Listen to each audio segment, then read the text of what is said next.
¿Sabías que el Templo de Santa María es la mayor iglesia templaria del mundo? Bienvenidos a conocer la historia oculta.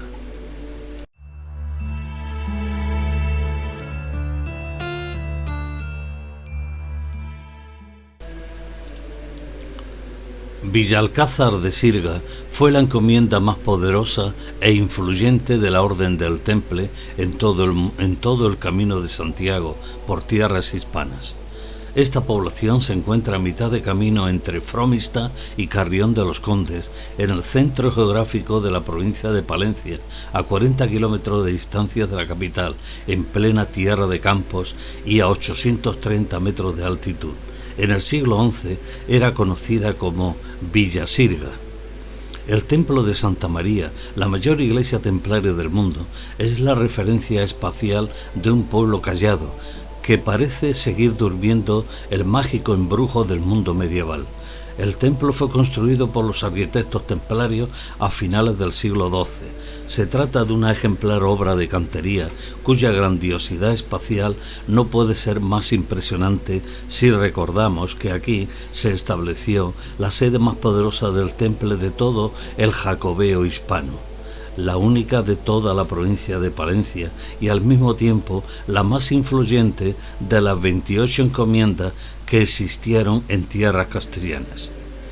En Villasirga, los templarios recuperaron el culto a la Virgen María. Para ello, no dudaron en levantar sobre los cimientos de la anterior alcazaba musulmana una iglesia de proporciones catedralicias, planta de cruz latina, 5 naves, elevadísimo pórtico en la fachada de mediodía, grandes rosetones, enorme ábside, etc., basándose en las claves del Cister, los secretos de la alquimia y la elegancia artística de los maestros canteros para conseguir una iglesia capaz de inspirar la sensación de plenitud espacial, equilibrio, espiritualidad y fe a los fieles, la mayoría de los cuales de naturaleza peregrina. La entrada se abre en el sector meridional, en el nivel inferior de un elevadísimo pórtico cubierto con bóveda de crucería. Verá 2 puertas de entrada que rivalizan en belleza entre sí. En sus equilibradas archivoltas se desarrolla un maravilloso repertorio de imágenes, una de ellas tocada con el gorro frigio. El Pantocrátor, situado en la misma portada, lo vemos rodeado por el Tetramorfos y un cerdo sustituye al toro. En ese lugar es donde se localiza la leyenda del tesoro templario. Esta historia, conocida como la leyenda de la gallina de los huevos de oro, nos dice que fue en esta zona donde los últimos templarios enterraron a la famosa ave. Los vecinos han ubicado tradicionalmente en el Alto Torbosillo el emplazamiento donde se esconde el preciado animal. Todo ello se debe al enriquecimiento de la orden que daba pábulo a que los vecinos de estos núcleos tejieran distintos tipos de leyendas que lo explicasen. Había otras teorías que lo hacían dominadores del arte de la alquimia y por tanto fabricantes de cantidades ingentes de oro. Lo cierto es que la gallina está asociada desde tiempos inmemoriales con el preciado metal. En Terradillos, una de las leyendas extendidas habla de que antaño había en la localidad una parroquia, la de San Esteban, en la actualidad no se conserva, cuyo párroco llevaba cada año a Santiago un huevo de oro, hasta que un día el cabildo compostelano le explicó que no quería un solo huevo, sino la gallina entera. Para que no se la pudiera llevar, los templarios la enterraron en el Alto de Torbosillo. El interior de la iglesia no es menos impresionante. El altar mayor está dedicado a Santa María, imagen del siglo XIII, de gran devoción para los templarios, portadora de grandes milagros, que llamaría la atención del monarca castellano Alfonso X, quien en sus célebres cántigas gallegas dedicó nada menos que una docena de sus 420 poemas. Todos estos milagros estaban relacionados con el don de la vista. A uno se la quitó y a otros, en cambio, se la devolvió, pero es probable que haya que pensar en conocimientos que únicamente se revelan a los iniciados en aquel lugar, es decir, una apertura de ojos diferentes, unos ojos que también aparecen grabados en las artísticas portadas de acceso a la iglesia.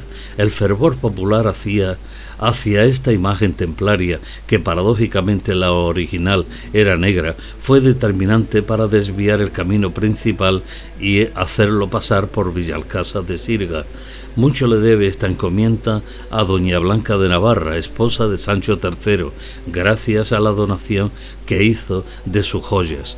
El complejo, construido por los arquitectos del Temple en 50 años, tuvo claustro, sala capitular, hospital, estancia para los caballeros, albergue de peregrinos, almacenes, cuadras y espacios para albergar a los campesinos que formaban parte de la encomienda. Lamentablemente, todo el conjunto fue gravemente destrozado por las tropas francesas en 1814 al finalizar la Guerra de la Independencia. En la capilla de Santiago, en el lado de la epístola, iluminada con la luz cenital de un amplio rosetón, vemos una serie de sepulcros en piedra bellamente esculpidos y polícromos, uno de ellos con los restos del infante don Felipe, hijo de Fernando III, fallecido en 1274, otro panteón correspondiente a su esposa, doña Leonor Ruiz de Castro, cuyo rostro se nos muestra con la boca tapada por una delicada cinta, y el de don Juan Pérez, caballero templario, primer comendador de Villasirga. Dentro de esta capilla se halla también la imagen de la Virgen de las Cántigas, caracterizada por su posición sedente, acompañada de ángeles turefarios, para perfumar con el incienso. El fervor popular hacia esta milagrera imagen templaria, que paradójicamente fue negra, es determinante para desviar el camino principal y hacerlo pasar por esta población. Este colosal conjunto tuvo como filiales las iglesias de Támara, Carrión de los Condes y Terradillos en tiempos medievales. Sabemos que en 1308 salieron de esta encomienda numerosos caballeros y auxiliares templarios para ser interrogados y juzgados en el Concilio de Salamanca. Bajo las entrañas de la iglesia, los restos de un alcázar andalusí que daría nombre también a esta población, Alcázar, anterior a la conquista cristiana del territorio, y numerosas galerías medievales aprovechadas hoy como bodegas subterráneas abiertas por los templarios en las entrañas del pueblo. Una de ellas comunicaba la iglesia con el edificio del actual ayuntamiento. Podéis dejar en los comentarios los temas que os gustaría que publiquemos en próximos vídeos. Que la nobleza, la fuerza y la humildad sean vuestros principios, non nobis.